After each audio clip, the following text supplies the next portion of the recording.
Hello there, and welcome to another episode of Electric Sheep.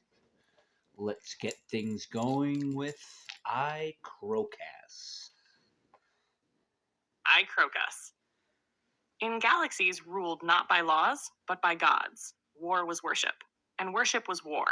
Across the nebula-clustered heavens, where solar empires bled starlight, devout civilizations met not in temples, but in battlefields, wielding steel and plasma in the name of their gods. Each faction flew banners emblazoned with the glyphs of their deities, but none dared challenge the dominion of Sirona, the ruling god of the galaxy. To maintain that rule, Sirona's followers birthed a monster. He was not born, but forged from demonuclear alchemy, fused with black star matter and sentient war code. A creature of wrath and perfection, a godslayer bound in metal and flesh. They called him Krokas. And Krokas loved war. He descended on planets like an extinction event, alone, a walking apocalypse. Krokas! He bellowed over the screams of the dying, his voice louder than the bombardments. Thank you for your conflict. Krokas hungers for more. Come to me.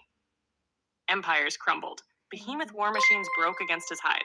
Telepathic tacticians wept as he outmaneuvered them.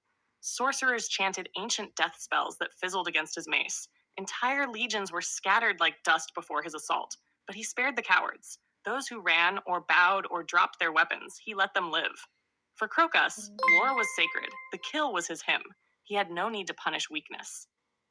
He only glorified challenge, and on the 7th day of his latest campaign, as the final general's spine cracked beneath his boot, he laughed like an avalanche. Ha ha! Krokas is satisfied! None stand before Krokas! Then someone did. The battlefield hushed. A radiant tear split the sky. Sirona descended, a pillar of godly flame and perfection. My champion, the deity intoned, you have ensured my supremacy. You have crushed all pretenders. Now kneel, and I shall bless you. Across the mountains of corpses, the disciples of Sirona cheered, sang, wept with joy. Their god and his chosen weapon. What a glorious union. But Krokas did not kneel. He stood. Krokas do not kneel. Krokas stands supreme. The cheering stopped. Sirona's flames flared white hot. The sky darkened with divine wrath. You dare defy me? Boomed the god. I made you. Your existence is my privilege to grant or to strip. But Krokas did not flinch. The ground cracked beneath his step as he advanced. Krokas! He burned as holy lightning tore into him. His armor peeled, his flesh hissed, but he kept walking. Krokas stand. His mechanical heart beat louder than thunder. Krokas do not kneel. Sirona screamed, a god enraged. He summoned storms older than time. He conjured cosmic fire to erase his creation. But Krokas raised his spiked mace, gripped it in both scarred hands, and roared, Krokas! And with one earth-breaking swing, he shattered the skull of a god. The heavens split. Sirona, ruling god of the galaxy, fell broken upon the world.